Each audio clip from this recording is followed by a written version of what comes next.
आप सोचिए लता दीदी ने कैसे बॉलीवुड में अपना नाम बनाया, कैसे स्ट्रगल शुरू किया उस दौर में 1942 के बाद, किस तरह से उन्होंने बॉलीवुड में गानों पर काम करना शुरू किया, एक्टिंग करनी शुरू की और न सिर्फ शुरू की बल्कि सोचिए कितना बड़ा नाम बनाया उन्होंने। आज सबकी जुबां पर उनका नाम है। शायद ही कोई हो जिसने दुख प्रकट ना किया हो। सोशल मीडिया भरा पड़ा है शोक संवेदनाओं से, जो ये बता रहा है कि लोगों के अंदर उनको लेकर किस कदर स्नेह है। देखिए जरा तस्वीर में आपको दिखा रहा हूँ, रथ के साथ साथ वो लोग चल रहे हैं। ये जो पूंजी है यही लता दीदी की कमाई हुई पूंजी है, यही उनकी शख्सियत और उनका व्यक्तित्व है कि लोग उनके साथ चल रहे हैं।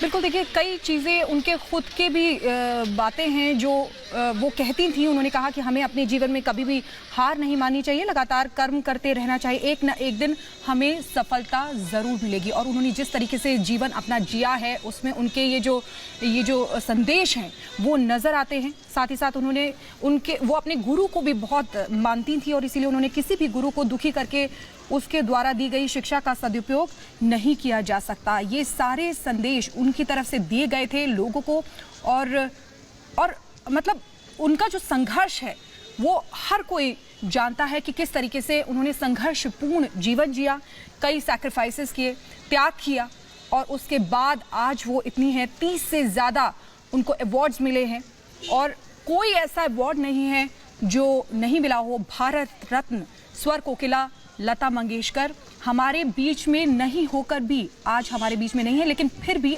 अमर है। और देखिए यही नारे वहाँ पर गूंज भी रहे।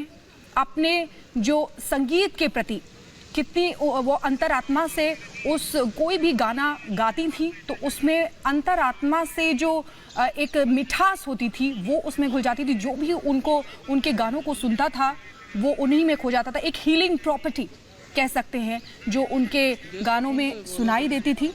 उनके गाने जो हमेशा से बचपन से सुनकर सब बड़े हुए हैं, पले बड़े हैं।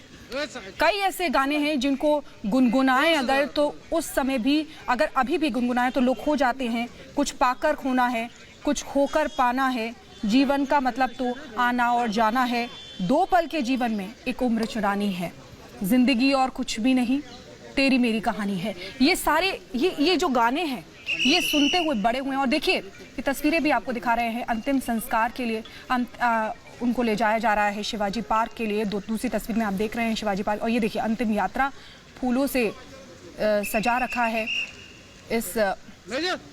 यहाँ पर ले जाया जा रहा है और देखिए प्रधानमंत्री नरेंद्र मोदी खुद भी वहाँ पर पहुँचेंगे उनको अंतिम विदाई देने के लिए, अंतिम नमन करने के लिए।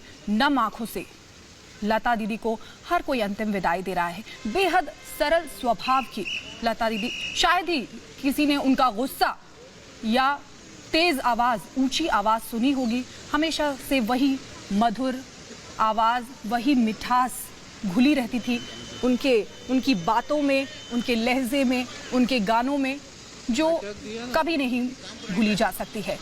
यानी कि उनकी जो आवाज़ है वो खामोश नहीं, अमर हो गई है। और पूरे राजकीय सम्मान के साथ आप देख रहे हैं तस्वीरों में आर्मी, नेवी, एयरफोर्स और पुलिस के जवानों ने लता जी के पार्थिव शरीर को कंधा दिया और इस अंतिम यात्रा, अंतिम सफर, अंतिम रथ पर उनके पार्थिव शरीर को रखा गया।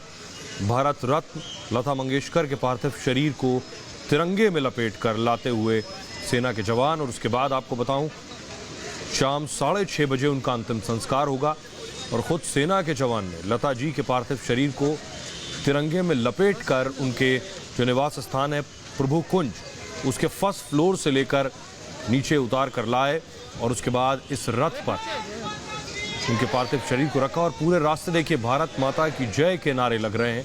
जो उनके फैंस हैं वो लता दीदी अमर रहे के नारों के साथ मुंबई की सड़कें गूंज रही हैं इस वक्त। और देखिए धीरे धीरे ये काफिला आगे बढ़ रहा है। ये बता रहा है कि किस कदर लोगों का लगाव और जुड़ाव उनके साथ रहा है। और आप देखिए पूरे रास्ते, अगर आप ध्यान से देखिए कि सड़क के दोनों तरफ लोग मौजूद हैं उनके अंतिम दर्शन के लिए।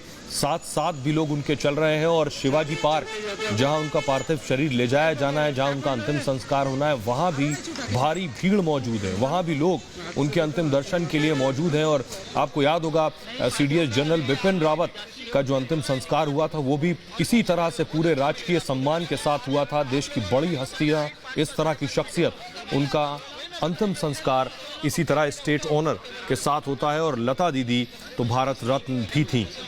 ये दो तस्वीरें हम आपको दिखा रहे हैं शिवाजी पार्क पर। देखिए जरा, भारी भीड़, हजारों की भीड़ आप देख पा रहे हैं जो इस अंतिम सफर में शामिल है, जो रथ के साथ साथ चल रही है, वो आप देख रहे हैं। और लगभग 8 किलोमीटर का सफर है। कई किलोमीटर की अंतिम यात्रा पूरी हो चुकी है और शिवाजी पार्क में लगभग तैयारियां पूरी हो गई।